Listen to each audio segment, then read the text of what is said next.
Hey guys, welcome! In this video, I just wanted to be completely honest with you guys and to come clean because I think that I've made a giant mistake. In the past, I've made it seem like spirituality is something that is very important, something that's precious and valuable, something that should be pursued at all costs.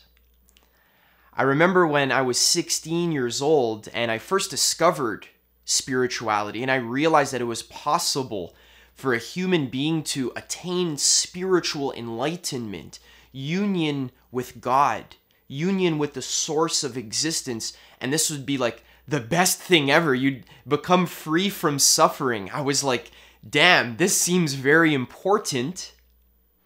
I'm going to devote my entire life to growing myself spiritually so that one day I can attain spiritual enlightenment. So what I did was I would meditate every single day for an hour, 2 hours. I'd force myself to meditate. I would take a subway all the way downtown every single weekend. It was like a 2-hour trek to go talk to my meditation teacher. And I would only talk to him for like 5 or 10 minutes, but he would teach me how to do the meditation practice. And every time I saw him, I would treat him as if he was some kind of god with some rare realization that I didn't have. And I would ask him questions about all the things in my life that I didn't understand. The thing is, though, is since I took my spirituality so seriously, I would be very guilty when I wasn't able to live up to my own expectations. Some days, honestly, it was difficult to meditate 2 hours per day. I had rugby practice, I had homework, I just wanted to hang out with my friends and play video games. I didn't want to meditate for 2 hours per day, but I'd force myself to do it, and eventually I'd burn out. And some weeks, I would end up not meditating at all. And this would make me feel super, super guilty and bad about myself. That week when I would go see my meditation teacher, I'd take the subway for 2 hours and the whole time I'd be afraid of telling him that entire week I didn't do any meditation practice at all. I'd feel like he would judge me for not being serious about the path. But what I found out is whenever I would actually miss my meditation practice, I'd go talk to my teacher. I'd tell him, "Teacher, I'm so sorry. I'm so sad that I didn't live up to my promise. I didn't practice for 2 hours a day.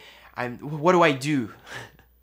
He said, "Don't worry about it. It's not really a big deal. Let's just move on to the next exercise."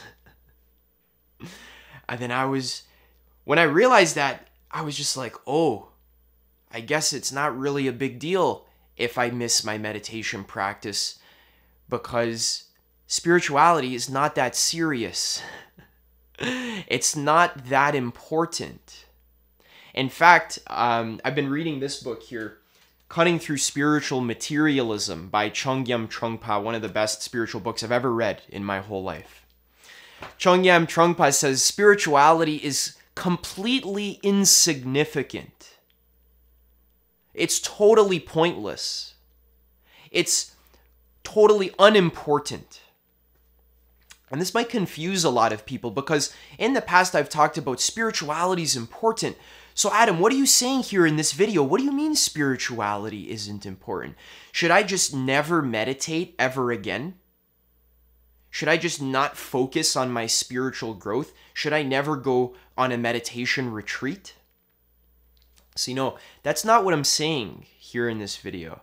And it's actually very easy to misinterpret what I'm saying. So it's important you pay close attention to the words I'm using. So in order to understand why spirituality isn't important at all, we need to understand, first of all, what is spirituality? That's a loaded word. And also, what is importance? And when you understand these things, you'll notice that your spiritual practice actually goes a lot easier. And you'll actually become a lot more spiritual. And you'll have just a much better time in your life. You'll enjoy life a lot more when you realize that spirituality is the most insignificant thing. And you'll actually grow a lot more spiritually by realizing this. So what is spirituality? That's kind of a loaded word. A lot of times people say spirituality, but I get confused. What does that even mean? Spirituality. What is that? So the way I see it, and my definition of this word has changed over time, but the way I see spirituality is realizing that reality, this present moment here, is sacred and beautiful. And really the essence of spirituality is not preferring one part of reality over another part of reality. Real spirituality is developing unconditional love, loving every single present moment equally, without preferring or biasing one moment over another, without preferring the chocolate cake over the broccoli, just enjoying both of them equally. Spirituality, in essence, is the letting go of attachment, the letting go of preference, the letting go of importance. Spirituality really is transcending the ego, because the ego really is the part of us that it wants to control and manipulate reality, because we feel like something is wrong with reality, that we need to fix it. We need to make reality better. We need to improve ourselves. We need to build ourselves. We need to build our world and our life to make it better, to improve it. And there's nothing really wrong with that drive. I think that it is a universal drive to want to grow and expand and evolve. So there's nothing wrong with that. The problem is when you become attached to your own growth, whether that be spiritual growth or personal growth in any way. Whenever there is an attachment or a clinging to any piece of reality going your way, what always happens is that you actually end up self-sabotaging yourself. When you're attached to, let's say you want to go talk to a girl and you think she's cute, you want to get her to like you, you want to ask her out, but you're very attached to the outcome. You want her to say yes. And if she says no, that would be the worst thing ever. This creates a kind of fear within you.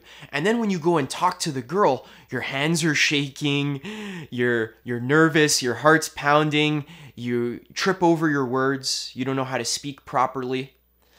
And this kind of just sabotages the whole situation. She's going to say no because she's nervous now because you're so nervous. If you were just relaxed, you didn't really care about the outcome of the situation, you're chilling out, having fun. Hey, I thought you were cute. I was just wondering what your name is. I wanted to talk to you and get to know you. Right? Just no problem, not a big deal. Then she would probably say yes. But because of your attachment and your clinging, you actually just self-sabotage yourself. And this is true in your money situation. This is true in your relationships.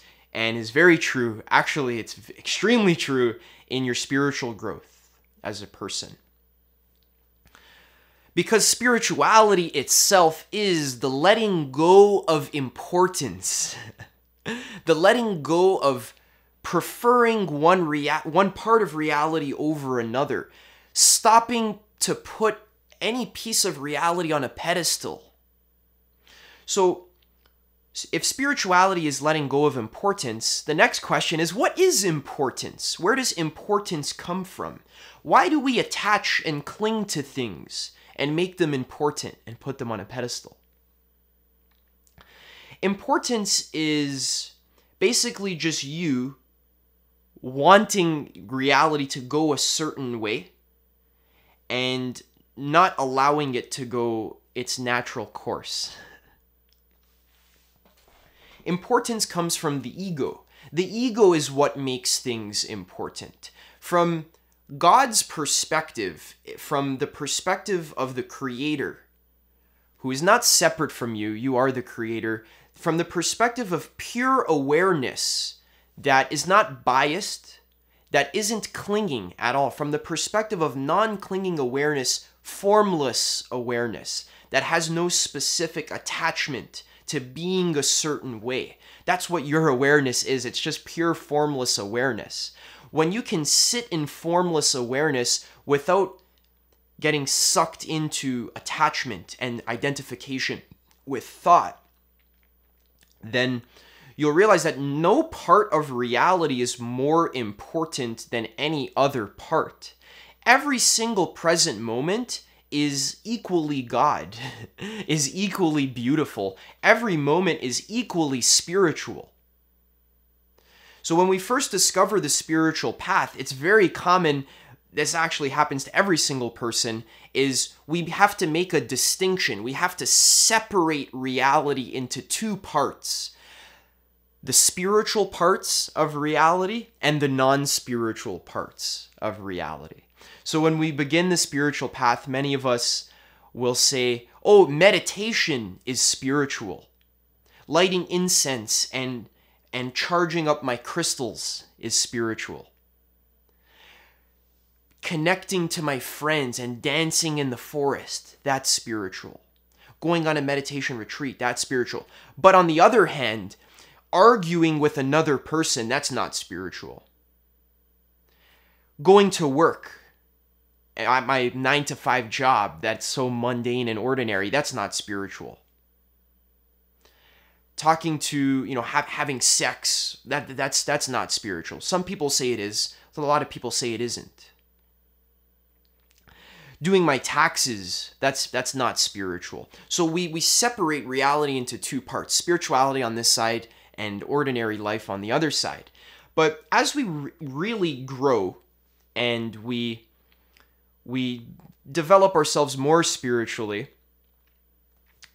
we realize that dividing reality into two parts, that's really anti-spiritual. That's really not helping anyone. That's not helping our spiritual growth at all. Because then we judge and criticize and demonize all of those parts of reality that we've labeled as being non-spiritual, and we want to maximize all of the parts of reality that we have labeled as being spiritual. So we want to spend as much time as possible meditating. We want to buy more crystals. We want to go on more meditation retreats. But if, let's say, I have to do my taxes, I'm going to be agitated. I'm going to be annoyed. Damn, these stupid taxes. Why can't I just hurry up and why are they so complicated to do? Why can't I just hurry up and finish these so that I can go meditate and finally be spiritual? Why is my family so unspiritual? Why is society so unspiritual? Why are the greedy capitalists who pollute the ocean so unspiritual? If only they could meditate like me. If only the CEO of that company that's cutting down the Amazon, if only he just bought some amethyst crystals and put them underneath his pillow, then reality would be a lot better. Then finally we could all live in peace and harmony and hug each other and give each other teddy bears. Many people will even say money is unspiritual. Money is the root of all evil. But this is really the ego talking. This is really the ego wearing a spiritual hat to decorate itself. You're really just acting spiritual. The spiritual path can be co-opted by the ego, because really the ego, the selfishness, the separation, this energy that is within all of us can co-opt any part of reality to use it for its own selfish benefit. So even especially spirituality, the ego subconsciously realizes that spirituality really is about destroying this selfish bias or this selfish attachment.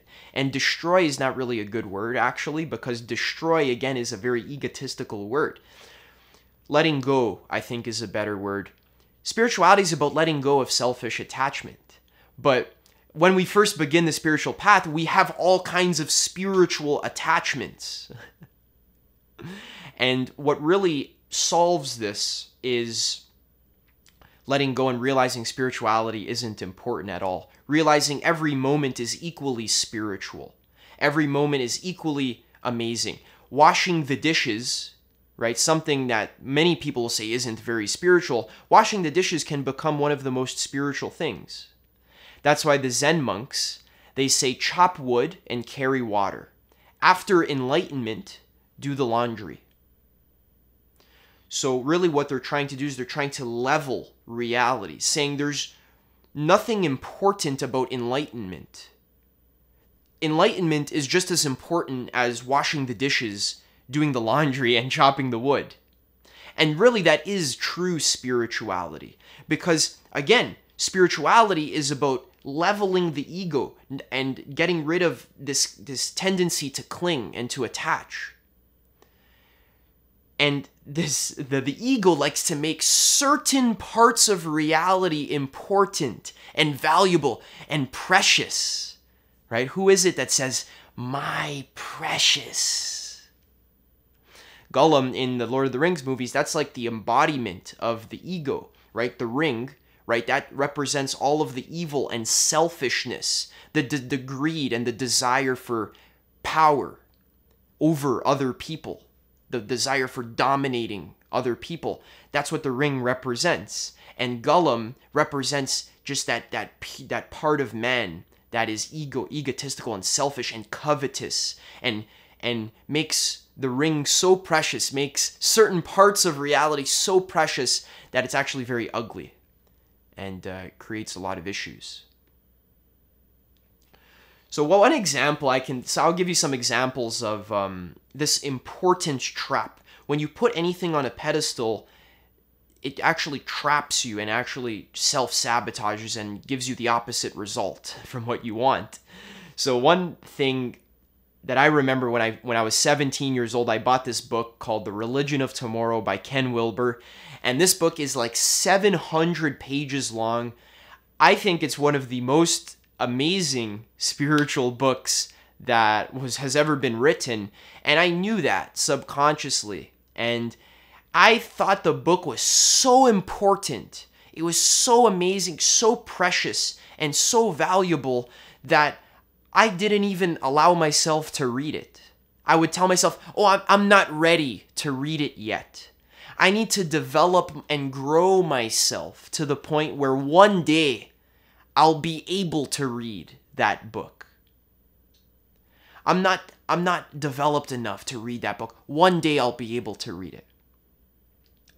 And a year went by. This book was sitting on my bookshelf. I wanted to read it genuinely, but I was putting the book on a pedestal. This wisdom, this is rare, valuable wisdom and knowledge. I'm not ready for it yet. And I would actually sabotage myself. Because it was too important. I was holding myself apart from it. Chongyam Trungpa in the book says something about importance. Where is it? He says, whoops.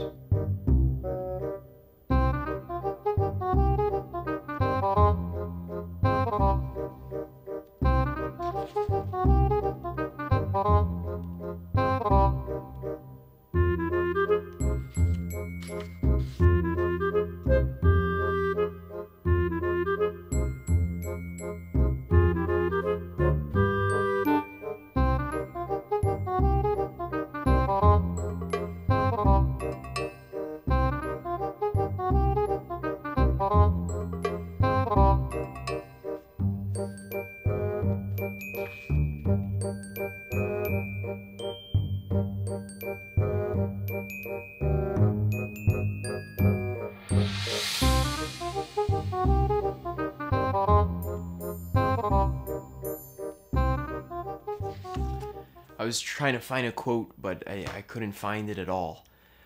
But anyway, so I didn't allow myself to read this 700-page book for a year. Eventually, I just realized to myself, what's the big deal? All I have to do is just take the book off of the bookshelf and start on page 1. And then just read one page at a time. Then page 2, page 3, page 4, and eventually it'll be normal and natural to read this book that I thought was so important. This trap of importance also happens on the spiritual path a lot when you meet the guru, or you have some kind of teacher and you worship the teacher, thinking they're the smartest, most awake, most profoundly, pristinely enlightened human being on earth. And you worship them, and when you go and see your guru or your teacher, you're walking on eggshells because you don't want to make a fool of yourself. You don't want to expose yourself, because what if they judge you? If this enlightened master judges you, that's almost like God itself is judging you. That's why spiritual initiates, when we go find our teacher, we put on a mask and we try and act a certain way. We don't want to be authentic. We want to hide our unspiritual parts of ourselves so that God, which we think the teacher's like some enlightened master, we think the teacher's God, we don't want the teacher to see us as being a petty ego. But it's funny because the teacher really sees right through your mask. The teacher's been meditating for 30 or 40 years, a spiritual master. They already know the energy of when someone is hiding versus when someone is just being open and authentic. And it doesn't really take a spiritual master to see the difference. I think many of us can tell intuitively when somebody's wearing a mask and when someone's hiding versus when someone's just being honest and open and authentic. You can really tell the difference. So we think that by hiding our bad parts, our shadow that we don't like, the parts we don't like about ourselves, by hiding that, then somehow other people are going to like us more because they won't see our bad side. But as we grow and mature, we realize that just owning your bad side and just expressing authentically without trying to control or manipulate yourself, just being authentic without trying to filter yourself in any way, that's actually what gets other people to like you, because that subcommunicates a kind of self-acceptance and a lack of self-judgment, a lack of ego, which is just pure love. The lack of ego is just unconditional love. The ego creates conditions for love. I'll only love you if you buy me a rose on the first day of each month. I'll only love you if you give me good sex. I'll only love you if you talk nice to me. That's the ego. It's conditional love. True love is unconditional. I love you just because you exist, because you're me. I love you because you're a piece of reality, and I love reality because I am reality and I love myself. That's unconditional love. That's God's love.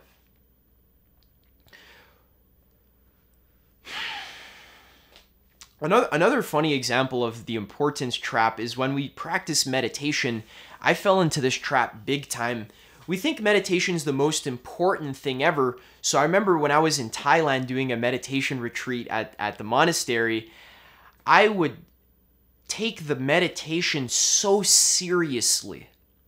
This would be like the most important thing ever. I flew all the way to the other side of the world to meditate in this monastery. And then when they would give me the practice, I would sit down and I would force myself to not move a muscle. When I would do this Vipassana practice, I would sit for an hour straight. My knees would be in searing pain. after I would get up, I literally wouldn't be able to walk for a good 2 or 3 minutes because my knees were in such excruciating pain because I wouldn't allow myself to just like loosen up a little bit. This happens a lot in Spiral Dynamics Stage Blue when we create a lot of rules, strict regulations with ourselves. If you don't know what that means, it's very like the religious stage of human development. If you can think of like the Catholic Church, the nuns, you know, if you swear in front of them, they'll slap you. You're not allowed to swear. You're not allowed to move when you do meditation. Like the Zen monks can be very stage blue as well. If you move and you're meditating, they'll hit you with a giant stick. Don't move.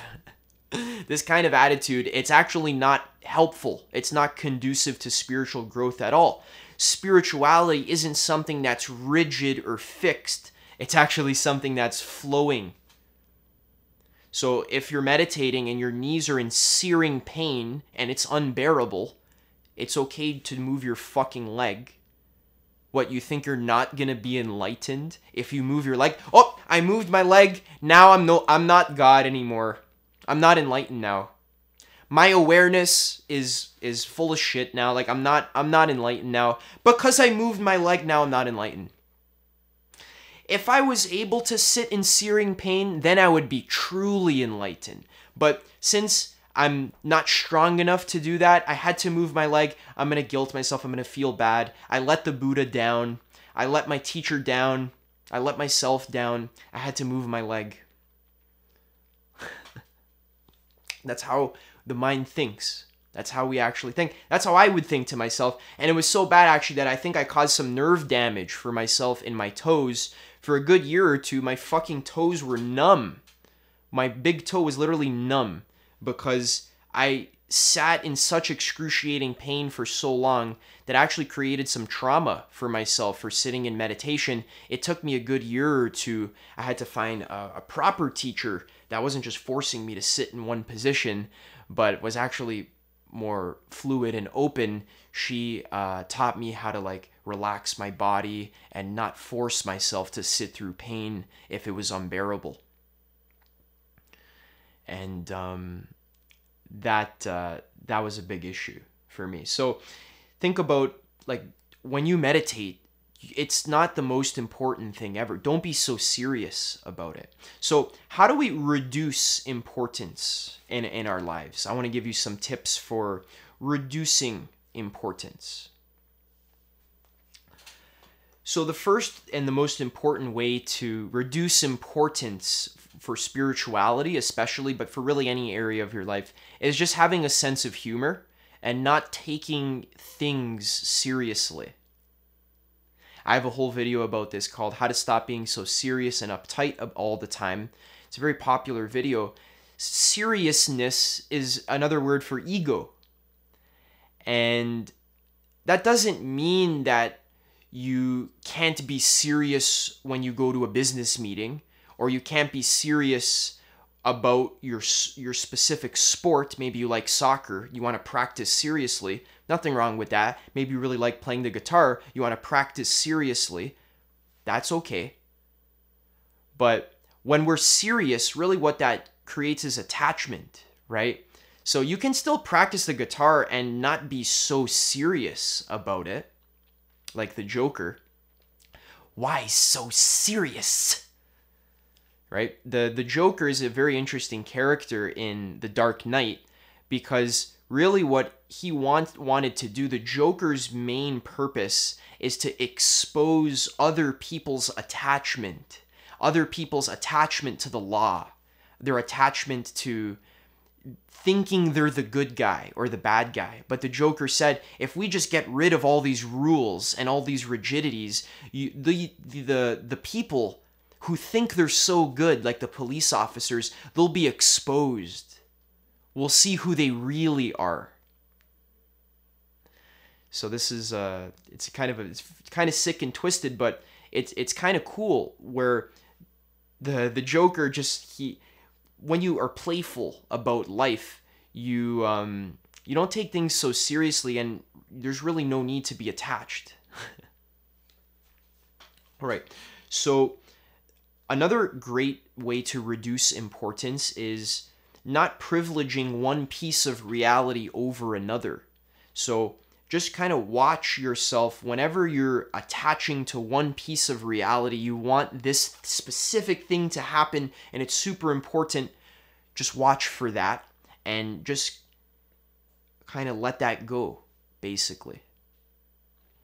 Another tip for reducing importance is not to hold yourself above or below spiritual people or non-spiritual people. So don't rank yourself over other people. I remember when I first started the spiritual path, I thought I was better than everyone else. I thought I was so cool because I meditate every day that I'm like holier than thou.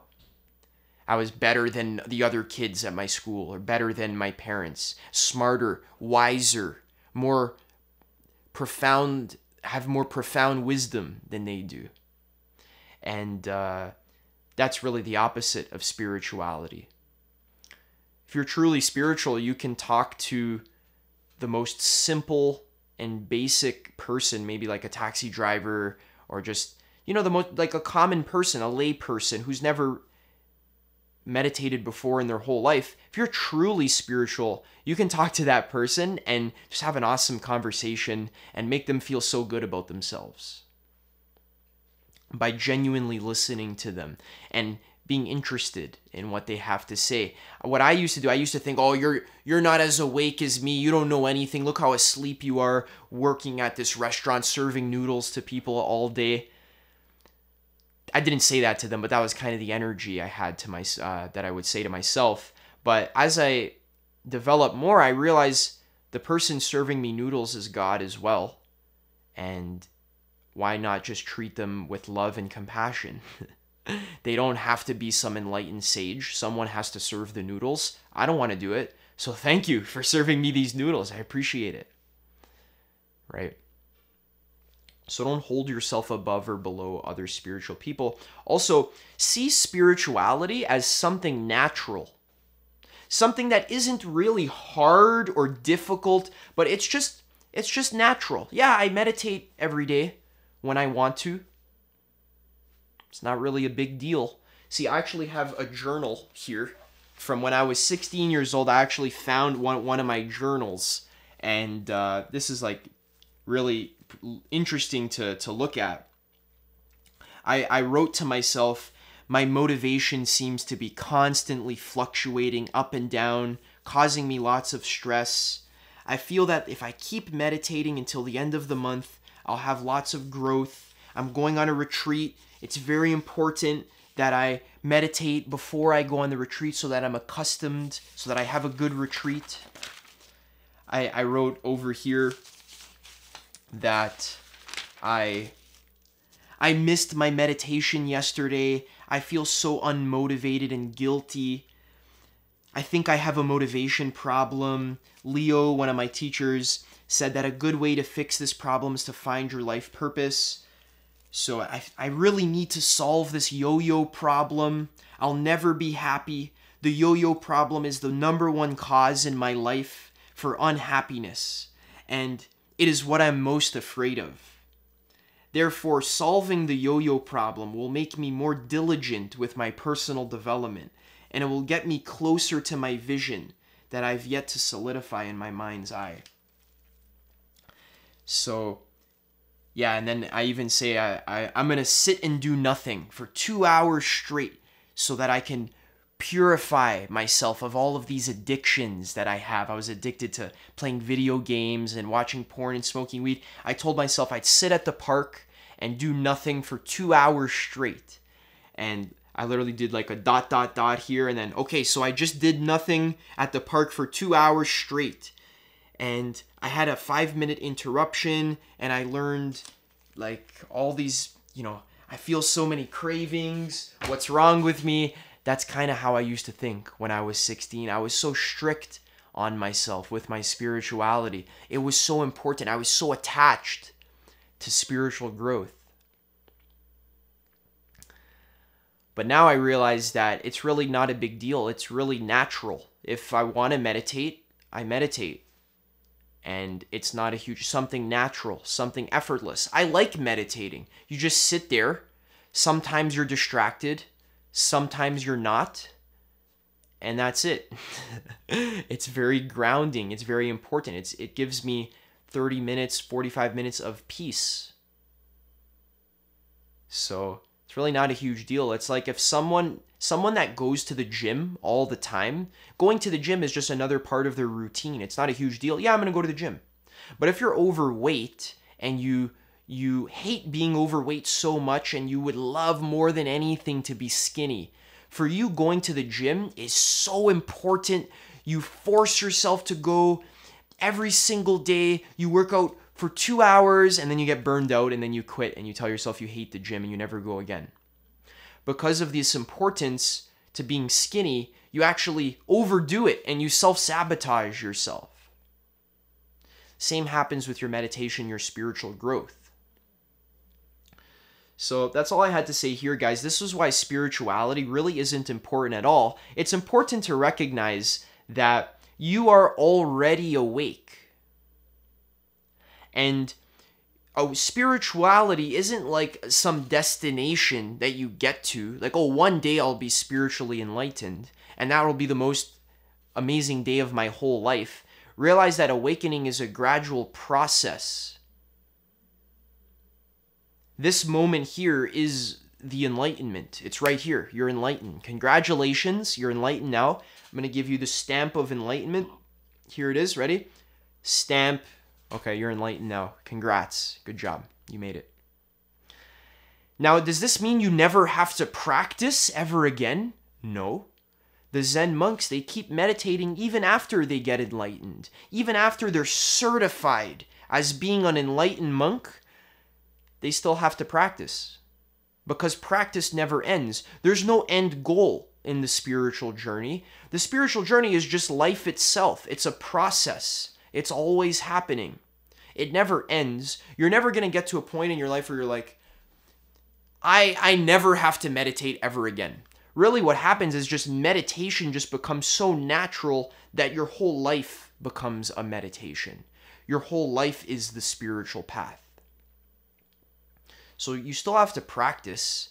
You still have, I say spirituality isn't important. Obviously, guys, it's important, but realize it's actually insignificant.